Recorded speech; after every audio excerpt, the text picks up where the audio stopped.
This game was suggested to me by Blackwater on Odysee, thank you very much. It's made by Hi-Rez, the same people who made Paladins, and it's pretty obvious by the general game content and layout, and even the load-up. It's a third-person MMO game run on Unreal Engine 4. It sits somewhere between Paladins and MOBA games like Dota 2, where instead of focusing solely on abilities, you do have a shooter aspect, but only in the sense that you left-click to swing or shoot whatever weapon you have as a basic attack, and then beyond that point you press the number keys to select an ability and left-click again to perform it. Aim is sort of needed, but it's not too important if yours isn't very good. The game seemed reluctant to load at first, spending a lot of time sat on the loading visual and looking like it wanted to crash, but eventually I got in and I couldn't have my normal username, so I had to add the magic number to the end and it let me in. After speed running the license agreement, terms of service and privacy policy, and selling your soul to Hi-Rez, you get insta-shoved into the tutorial. The game starts very basic in telling you WSD to move and giving you a very dancey character to do so with in an attempt to maybe win some fan service points, and also saying that you're at your base in an arena, but you need to get out of it to go and involve yourself in a minion fight and kill your enemy's minions. The more minions you kill, the more you level up, and as you level up you unlock your abilities, which are not explained to you unless you press K, which I found out by poking each of my keyboard keys one by one until things appeared. The goal was to get your minions into the enemy portal to degrade their base so that you can destroy it to win, or so it seemed. Each team has 5 gods, i.e. players, who you have to kill to stop them killing you so you stop killing their minions. It also told me that at level 5 I unlocked my ultimate, and then kindly refused to tell me how to actually activate it.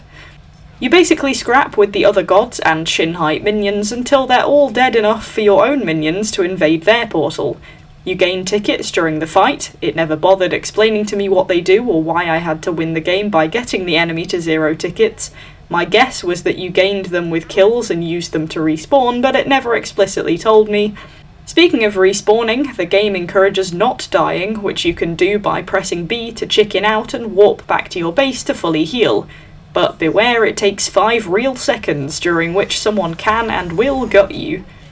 After the tutorial, you get forced to look at the welcome pass, which basically tells you play games to win stuff, and then tries to force you to press the play button. Side rant, I've seen this feature in a lot of MMO games and it annoys me to no end. Stop being pushy and let me look at the game features in my own time. I will play a game when I'm ready. Forcing me to try and play makes me not want to play out of spite. I couldn't boot Task Manager to try closing the game to get around this, I couldn't shut it down, so I had to give in and press it, but luckily there was a pre-lobby so I got to back out and actually look at stuff in my own time.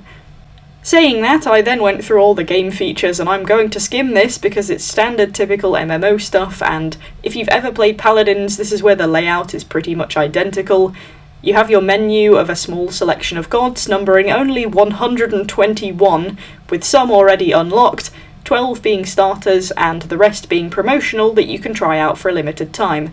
The gods are from a variety of different religions/mythologies, including Roman, Japanese, Egyptian, Hindu, Maya, Greek, Great Old Ones, those are your Lovecraftian horrors, Yoruba, Norse, Chinese and Celtic, and some more as well that got added in an update during my time playing. Clicking on each god bombards you with info, with an about section, their skins, stats, individual achievements, lore, emotes, play history, voice packs, and a god builder section which has 4 rows for starter, core, damage and defense options, which are a mix of passive and active abilities, consumables and items for various purposes, like Build-A-Bear for deities, where you can decide what kind of hammer of judgment they send enemies to hell with. Smite is dubbed the battleground of the gods, but looking through the list it's kind of cheaty since some of them are definitely not gods.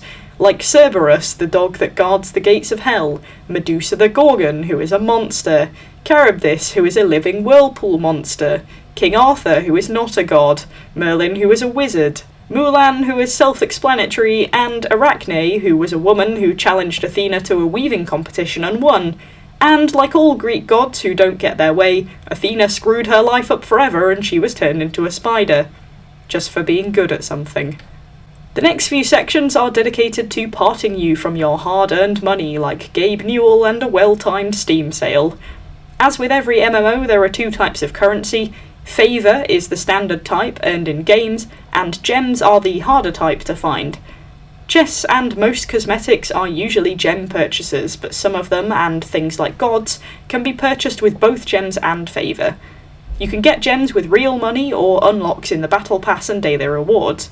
I'm not going into this because it would sap my whole life away, but you can buy every item you'd ever want straight out with real people money or gems, or you can try and spin for it with chests, or get it out of chests that you win for achieving stuff, or buy it in a bundle, or sign yourself up to watch esports Smite for a chance to win stuff and earn viewer points. Basically, you can choose a life of gambling or purchasing like a regular shopper. They do themes like Nickelodeon when I first logged in, and they upgraded to Avatar, no, not the one with the blue people, in the next Battle Pass. When you escape the main menu options, you find the bottom row toolbar menu, which has even more. There are daily and weekly quests to try and achieve to win stuff, money, cosmetics, all that faff. A section for friends and making clans, account details and stats. There's also a learning mode denoted by the teacher hat, which has tutorial videos for how to play the maps and how items and stuff work, and a lowdown on the default heroes. This is another reason why press ganging people immediately into games after the tutorial is a dumb idea, because you're forcing someone into the proper game mode, and items and consumables aren't even discussed in the tutorial. So if someone wants to maybe perhaps know what they're doing before they start a game, or if they haven't picked something up from the tutorial, you give them zero chance to actually cover these parts before you go, "Get in here and get addicted to my game, scrub." Now on to the play modes. In the many tabs, there are basically Arena mode, which is a 5v5 as in the tutorial, getting minions into portals, Joust mode, which is a one-lane mode where you have to push to destroy the enemy base, however it's a 3v3. Conquest is a typical Dota 2 style setup with 3 lanes and a 5v5 and a jungle, for the same purpose of fighting to your enemy base. There's also Slash mode, which can be played solo with a max cap of 5 players, which has 2 lanes and a camp in the middle, and Assault, which is for level 15 or over players, which is like Joust, with 1 lane, no jungle, and your god is randomly selected for you. There is Ranked mode for level 30 or over players, a co-op mode, a training mode versus bots, and custom matches. There's a tutorial button next to each type, but those are videos, so they're not playable. I then allowed myself to be pressed into another arena game. You load to lobby and you can predict which game will be fastest, since it gives you a load-in timer till the next game starts. Pick your god and then play. The load-in timer can be a lie, since if the game doesn't find you an opponent in the right time, it will just re-queue you. At first this doesn't happen though. The game has player cards just like Paladins, so you can see who everyone is. At first I didn't see any levels on cards, but eventually when I leveled up one of my own characters, I did begin to see levels on other cards. I was a level 1 and had every level from 0 to 10 in a game with me, so there can be a broad mix of capability. The actual arena game was different to the tutorial due to random sections housing random animals at the side of the map that I may not have noticed the first time, and also towers that targeted me that I was never warned about. The game gave me tutorial stuff on the side, but I missed most of it since I was concentrating. I wasn't sure at the time if they were bots, but I had a very OP person on my team who helped us to get an easy win, so I thought the enemy were either bots or very bad. I'll be honest, I had no idea what was going on for most of the game, but somehow we won and I got a commendation for being a good guide and a good team member, so I have no idea how that happened.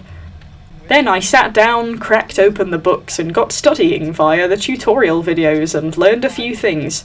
For arena mode, those random enemies at the side of the map belong to a camp with a specific buff, and if you kill them, you get the buff they represent if you pick up the orb that drops, so they're kind of a side objective to boost you. The tickets are basically your total life, and if they degrade to 0, you lose the match. Getting minions into portals is not the only way to degrade tickets. You can also do so by killing enemy players, which degrades their total by 5 tickets, and explains why it wants you not to die a lot, and by escorting a Minotaur which spawns on your side after 10 god kills to the enemy portal, which degrades their score by 15 tickets. The towers are at each end and can target and attack players for extra defense. Joust is a single lane game where both teams have one tower, one phoenix, and one titan, which are all capable of defending themselves at least a little bit. You have to break through them in that order. Waves of minions run down the line and you have to escort them and kill the enemy gods so that you can get through and attack the towers. The tower doesn't respawn, but the phoenix does after 3 minutes if you haven't managed to kill the titan. If it respawns, it only does with half health. There's a bonus feature of a Demon King that spawns at the side of the map, which can be killed for a minor buff and can disable the outermost defense of the opposing team for a limited time. The team that kills the enemy's titan is the team that wins. Slash is similar, but there are 2 lanes instead of 1, with 2 towers and a phoenix instead. There are unique objectives and bosses in the level, with juggernauts spawning on your enemy's side and helping to come down the lane and destroy your towers after a certain amount of kills, I believe, similar to Arena.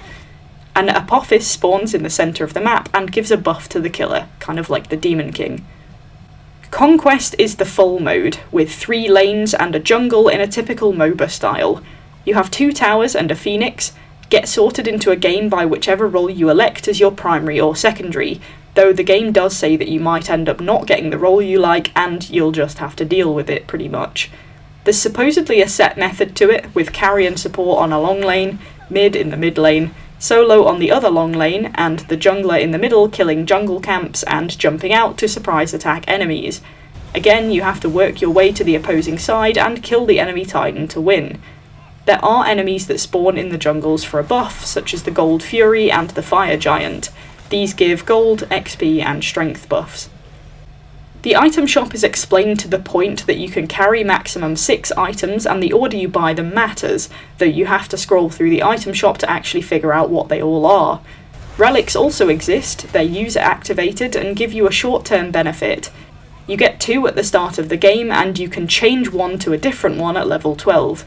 You can level each one up in-game for an amount of coins. These coins are gained by killing enemy minions in-game. You can only carry 2 consumables, and you can stack same ones but not different ones. Through playing more games, I learned that by pressing I when you're in the fountain, the item menu opens. You can sell your consumables for better ones, which I would suggest since, for example, instead of having a 1-time use weak health potion, you can upgrade to a 3-times use chalice that refills when you go back to the fountain infinitely. You just need to have 300 coins to buy it with. You get the same for damage and mana, amongst other things. The relic you choose can be upgraded as well to become a stronger version of itself. For example, you get pearls that decrease the effects of crowd control, and you can upgrade it to make you fully immune, plus sends a projectile at the crowd controller once it wears off, or with a side effect to reduce your ability cooldown. These 2 options are forks though, so you can upgrade it once, then you have to choose one of 2 final options. Your relics have really long cooldowns, so you can't keep spamming them in-game. If the game auto gives you one that sucks, you do have to wait till level 12 to swap it out. Items tackle various facets including offensive, power, attack speed, lifesteal, penetration, and crit chance. Some are passive, some stack, and some have area effect. You can search by section, but some have multiple effects and appear in different ones. Items can be auto-purchased by the game, which I tended to do since I had no idea what most of them did. Skills were also explained. You can upgrade them up to 5 times each with skill points that you gain. You get 1 each time that you level up. Your ultimate is actually whatever the 4th attack in your list is. It will have the longest cooldown. K tells you what all your abilities do, and of course they are unique to each god. There are some gods that seem to have great abilities that are spammable once every 5 seconds, but maybe that's just me being salty. Skill upgrades can also be auto-purchased. There are technically 5 classes of player, being Assassin, Hunter, Mage, Guardian, and Warrior. I tried one of each, and the roles seem to fit with the playstyle as you might expect. Assassins have good speed and damage, but little health. Hunters have strong attack and moderate health, but aren't as fast. Mages have strong attacks and decent crowd control, but usually bad health. Guardians are tanky, and Warriors are kind of moderate across the board. That's a broad generalisation since there are a lot of variations within each class. You play with bots until you reach profile level 5, which is the same as paladins, though I thought I was free of bots sooner than I was since I was thrown off by the username Saggy Mumfucker. But then a Russian name appeared in the next match and I knew for sure I was free. The playstyle changes between bot and human since people are a lot more conservative, unlike the bots which just charge at each other a lot until one of them dies. There wasn't too much salt in the online player base, although there were some salty players in a handful of the games I played. I think this problem is easily led on by the hidden level indicators. You could be profile level 60, but if you're trying a new character they'll see that. You can level up Smite gods by earning XP, but with the time it takes to level one up, you often end up in games with experienced players who all seem new, and new players who also look new. On the one hand this prevents judgment, but on the other hand it doesn't prepare your team for your experience level. Just because you know your character is a warrior class doesn't mean you know how a warrior class is meant to play, especially in the context of each different game mode. In my research it told me that certain roles were supposed to go in certain lanes for Conquest. I tried to apply this to Joust, but the enemy weren't playing that way, they were all mobbing in a group of 5 down one specific lane, meaning that we all had to do exactly the same. So, despite giving the research and telling you how to play the game, it doesn't always work, and when you have no experience of that game mode before, you don't really know that you're supposed to be doing that. Having no level means that you don't understand how to play your character or are necessarily comfortable with your abilities, since there are over 100 of them and you'd have to have hundreds of hours on the games to have even tried all of them once. I joined with a level 1 god and I think the max level in there with me was 10, but it would be nice to be able to let your team know that you're inexperienced with a game mode without typing it and opening yourself up to ridicule instantly. They can see from the lack of level that you're new to the character, but it still leaves a question about how much you know about the game modes and items and such. I can't fault the mechanics, and for the most part the gods seem balanced if you play them the right way, taking the range of their attacks into account. There's enough variety between the game modes despite the majority being a similar concept, and you can use the slight differences as a way to wean yourself into the concept of the full game, which is what Conquest seems to be. It's like Arena is the beginner play mode, Joust is the introduction to the lane system, Slash is the step between where you get used to more than one lane and a little jungle, and Conquest is the final full version. The other objectives in the levels that you can kill give your team buffs or yourself as an individual buff, mix up the gameplay, and there's a lot of balancing your character's capability and role against the priorities, be that protecting a lane, retreating, or dipping out to focus on a jungle camp before you go back and fight an enemy. The biggest flaws in this game are that there is a huge amount of content to get to grips with, and some of the very important stuff like items and relics are very badly explained. Relics aren't actually explained to you at all, really. Only one of the game modes is explained to you, and there's no playable tutorial for any of the laned modes.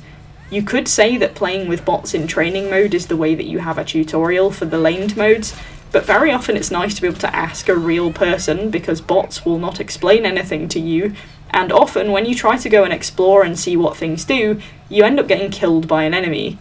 There's nothing to guide you on which items might work well with each other so that you can even attempt to make a custom set. You'd have to sit and read what they all do individually and try and piece it all together in the god builder, individually for every single god that you own. The fact the game makes you sit and watch in-game videos instead of letting you play a guided tutorial for the other modes just feels like them shoving the homework on you.